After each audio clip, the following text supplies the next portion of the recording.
Hey guys, and welcome back to another video. So today we're actually going to be going over how to handle defensive snakes. Keep in mind, not all species tolerate handling well, regardless of how much you handle them. So if you want a species you can hold, make sure that that's something you look into before purchasing them. However, any species of snake can be defensive when they're not socialized. So in today's video I'm going to show you how to work with them when they're defensive and slowly work them out of that defensive stage. First thing I want to cover before we actually get into the handling and getting them out and whatnot is just why they're defensive, because it's a good thing to understand that makes it a bit easier to handle them when you understand why they behave the way they do. And it's really just because they're scared and they're uncomfortable with people. It's not that they're mean, it's not that they're aggressive, they're just uncomfortable, they're nervous, they don't understand what's happening, so they typically get defensive, and in most cases the defense mechanism is going to be biting. Or not necessarily in most cases, but in a lot of cases biting will be their defensive mechanism. So anyway, just a good thing to understand, but with that out of the way, let's go ahead and jump into it. So the first thing to handling a defensive snake is just going to be getting them out, and I'm actually currently working with my friend's Brazilian rainbow boa, who is not only defensive but also very food motivated.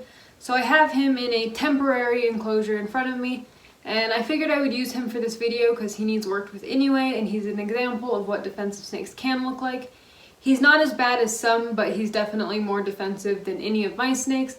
So with that being said, I'm going to go ahead and get him out and kind of explain to you guys what I'm doing and demonstrate how to get one out when they are defensive. So as I mentioned earlier, this enclosure is temporary, but either way I'm going to go ahead and open it up and take him out. Now, although this species isn't typically a burrowing species, this guy does tend to dig under a substrate a little bit. It's not a problem, but I'm just going to go ahead and find him. First thing I'm going to do is just carefully remove the plants and cork bark just in case he isn't burrowed under and he is there. I don't want to startle him and have him bite me. Once I've found where he is, I'm going to carefully brush the substrate off of him, doing my best to not startle him and make him feel threatened. When you do reach into the enclosure, do your best to come in from their side and at their level, rather than from above them or directly towards their face to avoid scaring them. Also, try to keep your hands steady and moving confidently but slowly to avoid triggering a feeding response. As I mentioned a moment ago, I'm just going to carefully but confidently reach in at his level and gently scoop him up.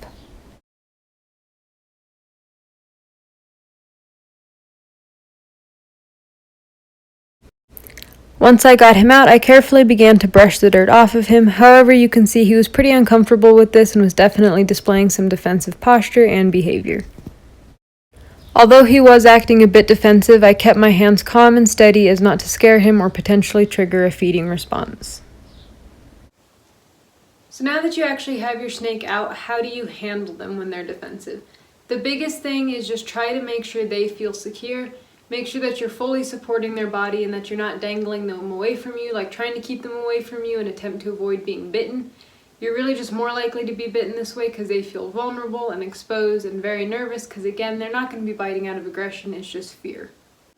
Second thing is avoid gripping them tightly. When you grip them super tight, they feel like a predator has them, and again, they just feel more threatened and like they're trapped, and they're more likely to try to bite you and attempt to defend themselves. So just let them sit on your hand, move around at their pace. Even if they're moving quickly, you may just have to move your hand in the form of like a conveyor belt to let them keep moving. But just avoid gripping them tightly because then they're going to feel very trapped. The next thing is you want to be aware of the environment you're in when you're holding them. So basically you just want to keep it in a low stress environment. So avoid any quick movements or loud noises that could potentially scare them or stress them out. The next thing you may be wondering is how often and how long to handle your snake. You want to start with short handling sessions that aren't super frequent. You can start with about 5 minutes 2 or 3 times a week. Once they're comfortable with that, you can increase it to every other day and then daily. However, if your snake has just eaten, give them a day or 2 to digest their food. If you handle them, you could cause digestion problems or cause them to regurgitate their meal. So again, if they've just eaten, give them a couple days to digest that and then you can resume your handling. Once your snake has gotten comfortable with frequent handling, then you can start to increase the duration of the handling sessions. So again, like I mentioned, you would start with about 5 minutes, then you can slowly increase it to about 10 minutes and then just keep increasing the time. With any species of snake, you don't necessarily want to be holding them for like hours on end, but you can generally get them to where they're used to being handled for 20 or 30 minutes without having issues. However, this may vary depending on species and how much they tolerate handling. And now that you're done with your snake's handling session, how do you put them back? So pretty much it's just a repeat of when you get them out, but in reverse. So again, just keep your movements calm and steady. Try not to drop them in or anything. Just gently set them down and let them slither off of your hand.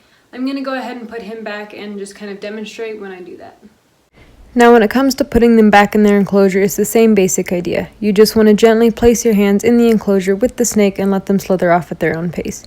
You don't want to force them or try to pull them off of you, as this can scare them and cause them to turn to try to bite you and attempt to defend themselves. And with that being said, that wraps up today's video, so I hope it helped you guys out and that you learned something. If you have any questions, make sure you leave them in the comments down below and I will do my best to answer them. Also, make sure you like, share, and subscribe. Then go ahead and jump over to Reptile Rave on Instagram and give me a follow there. I do appreciate it. And with that being said, I will see you in the next video.